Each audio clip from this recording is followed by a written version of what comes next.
할렐루야 성가대 찬양 감사합니다. 할렐루야. 아멘. 오늘은 우리 조원교회가 창립 47주년을 맞이한 날입니다. 언제나 변함없이 우리 인도하여 주신 하나님께 감사와 찬양을 드립니다. 또한 우리 조원교회가 지금까지 믿음의 본을 보이며 섬김의 삶을 다하신 신앙의 선배님들께도 감사를 드립니다.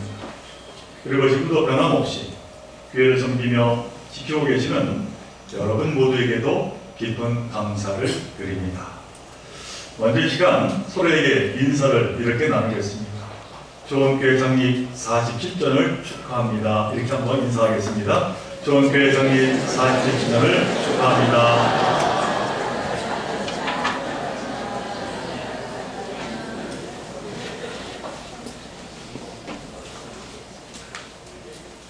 저는 오늘 창립주일을 맞이해서 골로새서의 말씀을 본문으로 택해보았습니다. 이 말씀의 초점은 교회란 이 세상 속에서 어떠한 모습이야 하는 일을 전하고 있습니다. 오늘 개역성경으로 함께 읽은 본문의 말씀 골로새서 1장 3절로부터 8절의 말씀은 3절과 5절과 6절과 8절에 마침표로 끊어져 있지만은 이 헬라어 원본을 보면은 3절부터 8절까지의 이 말씀은 마침표가 없는 하나의 긴 문장으로 되어 있습니다. 이는 우리에게 참으로 흥미로운 사실을 알려주는 겁니다. 우리가 누구와 이야기할 때에 말이 길어진다면 어떤 때 말이 길어집니까? 보통은 감정을 주체할 수 없을 때 이야기가 막 길어집니다. 어찌 보면 흥분 상태다라고 하는 겁니다. 바로 오늘 이 본문의 긴 문장이 이러한 정황에서 생겨났다 이렇게 말씀을 드릴 수가 있습니다. 그러니까 사도 바울은 지금 골로새 교회를 향해서 편지를 쓰는데 가슴 속에 감정이 북받쳐 올랐다라고 하는 겁니다. 마음속에서 무언가 말하고 싶은 것이 막 솟아나는데 어떻게 짧게 끝낼 수가 있겠는가 라고 하는 겁니다. 그러니 문장이 끊어지지 않고 길어질 수밖에 없는 겁니다. 자, 그렇다면 어떤 감정이 솟아올랐기에 바울이 이렇게 긴 문장을 쓸 수밖에 없었을까요? 본문 3절이 그 이유를 우리에게 밝히고 있습니다. 우리가 너희를 위하여 기도할 때마다 하나님 곧 우리 주 예수 그리스도의 아버지께 감사하노라 이렇게 말씀합니다. 그러니까 당신들을 위해 기도할 때마다 당신들을 생각할 때마다 하나님 곧 우리 주 예수 그리스도의 아버지께 감사한다는 겁니다. 사도 바울은 이 골로새 교우들을 향해서 어떠한 표현보다도 참으로 감격스러운 인사말을 지금 쓰고 있는 겁니다. 사랑하는 종교 여러분, 우리 교회 이러한 감격스러운 인사를 받는 교회가 되기를 간절히 바랍니다. 너희 조원교회를 위하여 기도할 때마다 하나님께 감사하노라 라고 하는 말이 진정 저와 여러분들에게 전해지기를 간절히 바랍니다. 사실 교회라면 마땅히 그래야 합니다. 우리가 믿는 교인이라면 마땅히 그래야 합니다. 누군가 이 교회를 위해 기도할 때, 누군가 이 교회를 위해 기도할 때마다 정말이지 감사가 나오는 것을 멈출 수가 없습니다 라고 하는 그러한 찬사가 있는 교회가 진짜 교회요, 진짜 교인이 아니겠는가 하는 말씀입니다. 자, 그렇다면 이 골로새 교회는 대체 얼마나 아름다운 교회였기에 바울 사도가 기도할 때마다 하나님 아버지께 감사하지 않을 수 없다고 고백하도록 만들었을까요? 이 물음은 제가 오늘 창립주일 설교를 준비하는데 참으로 중요하고도 심각한 물음으로 저는 여기게 되었습니다. 왜냐하면 우리 교회가 그렇게 되어야 하기 때문입니다. 여러분과 제가 그러한 칭찬받는 자들이 되어야 하기 때문입니다. 그런데 이 시간 먼저 우리가 짚고 넘어가야 할 것이 하나가 있습니다. 그것은 이 골로새 교회를 구성하고 있는 교우들이 하나같이 흠이 없고 거룩하고 훌륭했기 때문에 이 바울 사도가 그렇게 감사했던 것은 아니다라고 하는 사실입니다. 세상의 어떤 교회도 그 속한 모든 교회가 완벽하고 그래서 완전한 교회는 없습니다. 교회도 사람들이 모인 것이기 때문에 사람들이 가지고 있는 추하고 부족하고 죄된 모습들이 다 있습니다. 아마 여러분 가운데 교회 나오면서 그러한 부족한 것들을 완전하게 깨끗하게 씻고 내가 나와 교회에 신앙생활한다 라고 하는 분들은 아마 한 분도 없을 겁니다. 우리가 세례를 받으면서 옛사람은 다 씻어버리고 새로운 사람이 되었다고 그렇게 우리는 고백하지만 그렇다고 정말 나의 모든 옛사람이 다 사라져 버렸겠습니다. 우리는 여전히 세상의 모든 습관과 옛 가치관과 죄된 모습과 그 속성을 다 그냥 가지고 살아가는 부족한 자들입니다. 우리가 정말로 성령 안에서 십자가에 완전히 나를 못 박아 죽기 전에는 불가능한 일이 아닐 수가 없는 겁니다. 우리가 성령을 받았다고 하면서도 사실 늘 인상 쓰며 살아가는 자들이 바로 우리가 아닙니다. 기도하면서도 늘 불만과 불평으로 살아가는 자들이 바로 우리의 모습입니다. 이렇게 부족한 자들, 죄된 자들이 정말로 모여있는 그것이 교회 공동체다라고 하는 사실입니다. 그런데 그럼에도 불구하고 이 사도 바울이 그러한 교회 중에 하나인 이 골로새를 위해서 기도할 때마다 하나님 아버지께 감사하지 않을 수 없는 공동체라고 그렇게 말합니다. 이것이 바로 교회의 신비입니다. 여전히 죄인들이 모여 흠이 많고 탈도 많지만은 그럼에도 불구하고 아름다운 공동체가 될 수 있다는 것, 이것이 바로 신앙 공동체의 신비이다, 이렇게 말씀을 드릴 수가 있습니다. 그렇다면 그게 어떻게 가능하겠습니까? 그것은 너무나도 단순하지만 그러나 분명합니다. 곧 아름답고 거룩한 것만이 드러났기 때문이다 라고 하는 겁니다.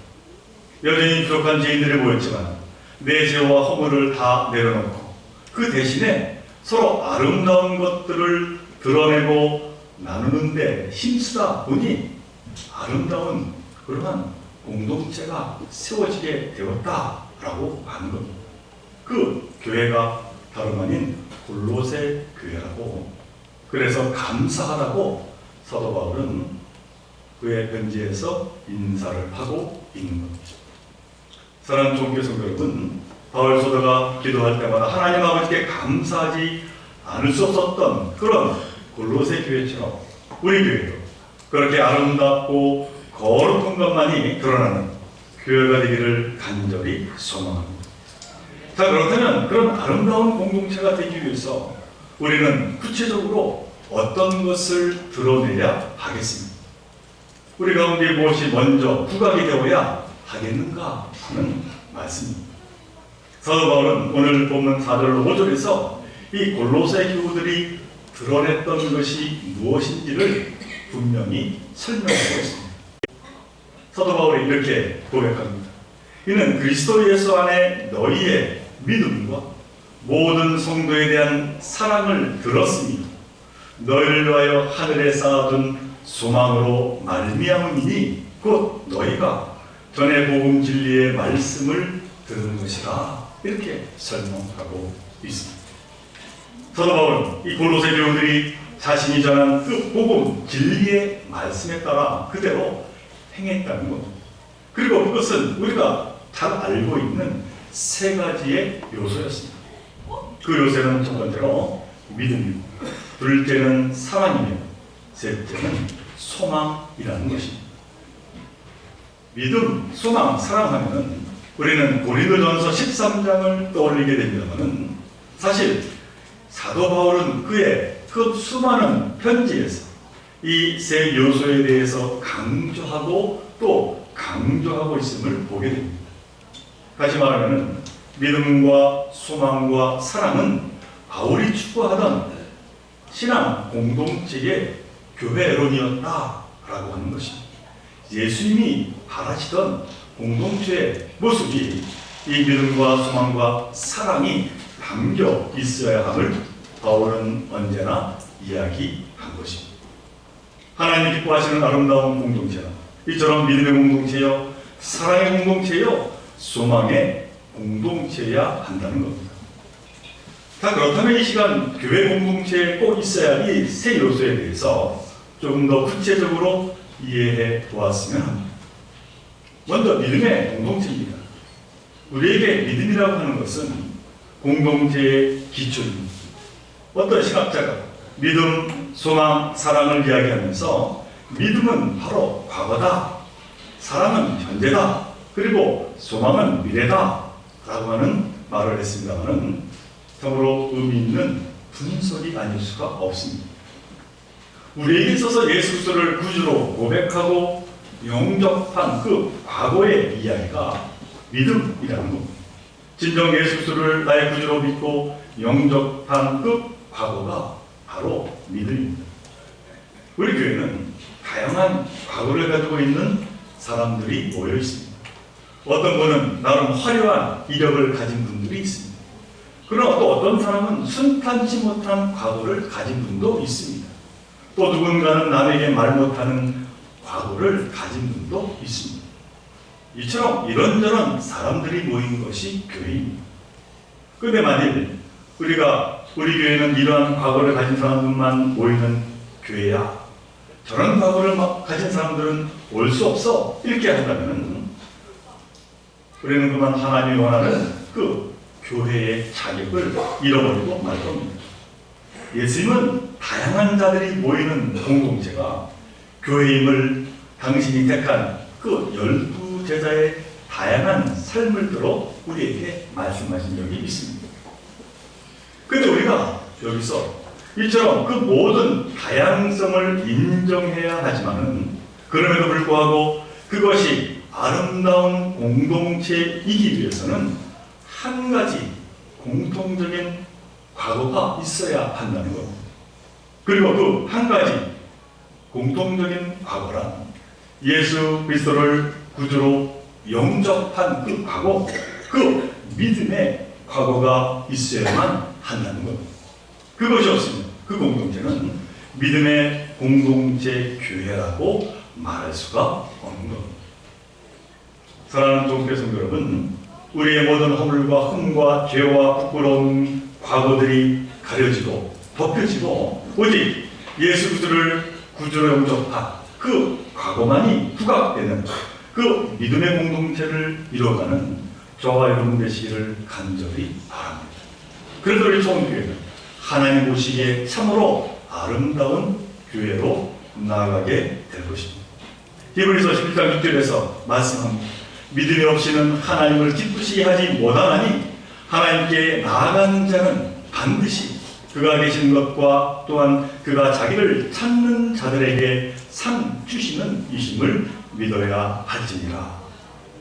참으로 믿음의 고백의 공동체로 우리가 함께 나아가는 우리 좋은 교회로 만들어가는 저와 여러분 되시기를 간절히 바랍니다. 그 다음 두 번째로 사도 바울은 이 믿음의 공동체에 이어서 사랑의 공동체에 대해서 말씀합니다. 지금 우리 믿음의 형제들 사이에 주고받아야 할 것이 있다면 그것은 당연히 사랑이다 라고 하는 겁니다. 저와 여러분이 왜 이곳에 오셨습니까? 설마 흠잡으려고, 상처 주고 미워하려고 이곳에 나온 분들이 계십니까? 우리는 서로 사랑하려고 모인 겁니다. 그런데 우리가 명심해야 할 것은 사랑은 단순히 감정이 아니다 라고 하는 겁니다. 사랑할 마음이 생겨야 사랑을 하지 그것이 아니라는 겁니다. 그래서 사랑은 계명입니다. 계명이란 무엇입니까? 이해되고 감정이 생겨서 따르는 게 결코 아닙니다. 명령입니다. 그냥 따라야 하는 겁니다. 그런데 그 계명이 그냥 계명이 아닙니다. 새 계명입니다. 서로를 살리는 주님이 내리신 새로운 생명의 명령, 그 명령으로 사랑하라고 말씀하고 있는 겁니다. 그러게 예수님은 요한복음 13장 34절로 35절에서 이렇게 분명히 말씀을 하셨습니다. 새 계명을 너희에게 주노니 서로 사랑하라. 내가 너희를 사랑한 것 같이 너희도 서로 사랑하라. 너희가 서로 사랑하면 이로써 모든 사람이 너희가 내 제자인 줄 알리라 말씀하십니다. 이 말씀에서 우리는 참으로 중요한 사실을 찾아야 합니다. 그것은 서로 사랑하라는 이 말씀에 어떠한 조건과 단서가 붙어 있지 않다라고 하는 사실입니다. 그리고 이 새 계명은 모든 성도에 대한 사랑입니다. 사람을 가리는 사랑이 아니라 별별 사람에 대한 사랑을 말씀하고 있는 겁니다. 바로 이러한 사랑이 부각될 때 하나님께서 기뻐하신다고 사도 바울은 말씀을 하고 있는 겁니다. 사랑하는 종교의 성도 여러분, 서로 사랑하시기 바랍니다. 그런데 이 사랑은 여러 가지 다른 이름을 가지고 있습니다. 좀 모자라고 실수하고 부족한 사람에게 사랑은 용납이라고 하는 이름을 가지고 있습니다.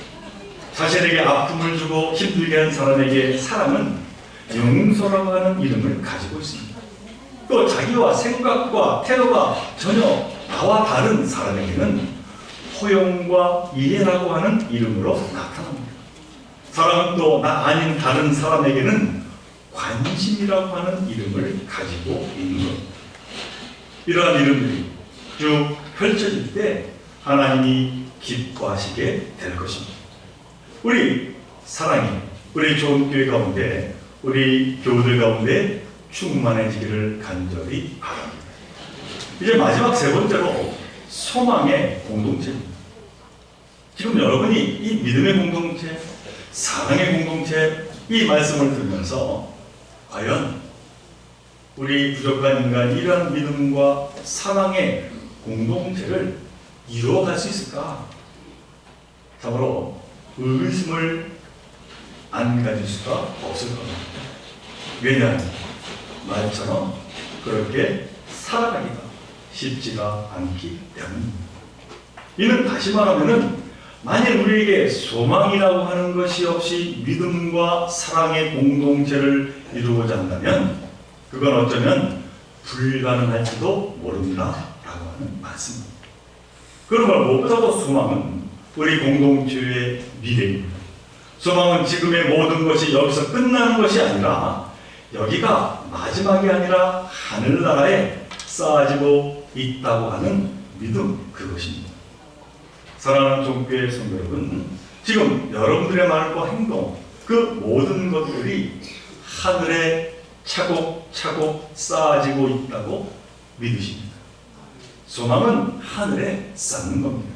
그러니까 영생의 확신이 있는 사람은 찰나의 문제에 무너지지 않습니다. 영생을 가진 사람은 지금의 순간에 넘어지지 않습니다. 하늘을 소유한 사람에게는 지금 조금 손해보고 이익을 보고 하는 그 문제에 흔들리지 않는 자들입니다. 이미 천국을 허락받은 사람은 거기에 걸맞게 살아가는 자다라고 하는 말씀입니다. 하늘나라 백성인데 지금 알아주지 않는다고 섭섭해하고 툭하면 상처받고 그래서 화내고 미워하지 않는 자라는 것입니다. 왜? 하늘에 소망을 두고 있기 때문입니다. 사랑하는 종교회 성도 여러분, 하늘나라의 소망은 하나님의 공동체의 참으로 지향점이면서 힘의 원천임을 믿으시기 바랍니다. 그러면 세상을 이기고 세상을 뛰어넘을 수 있는 그 소망이 자그마한 일로 흔들려서는 결코 안 될 것입니다. 우리는 언제나 전국 백성으로서 소망의 삶을 살아가야 할 것입니다. 우리 좋은 교회가 이러한 소망의 공동체가 되기를 간절히 바랍니다. 우리가 지금 비록 금이 많고 부족한 자들이지만은 함께 교제하면서 모든 허물이 덮어지고 가려지고 대신에 서로에게서 믿음과 사랑과 소망, 이 아름다운 모습이 드러나기를 간절히 바랍니다. 그럴 때 우리는 하나님이 기뻐하시는 공동체가 될 줄로 믿습니다. 바라기는 47주년 창립주의를 맞이하여서 좋은 교회 때문에, 우리 좋은 교우들 때문에, 당신 때문에 하나님께 감사합니다 하는 은혜의 공동체를 세워나가는 저와 여러분 모두가 되시기를 주님의 이름으로 간절히 축원을 드립니다. 함께 기도드립니다. 주여 하나님, 우리 좋은 교회, 믿음의 공동체, 사랑의 공동체, 소망의 공동체가 될 수 있도록 인도하여 주옵소서. 예수 그리스도의 이름으로 간절히 기도하옵나이다.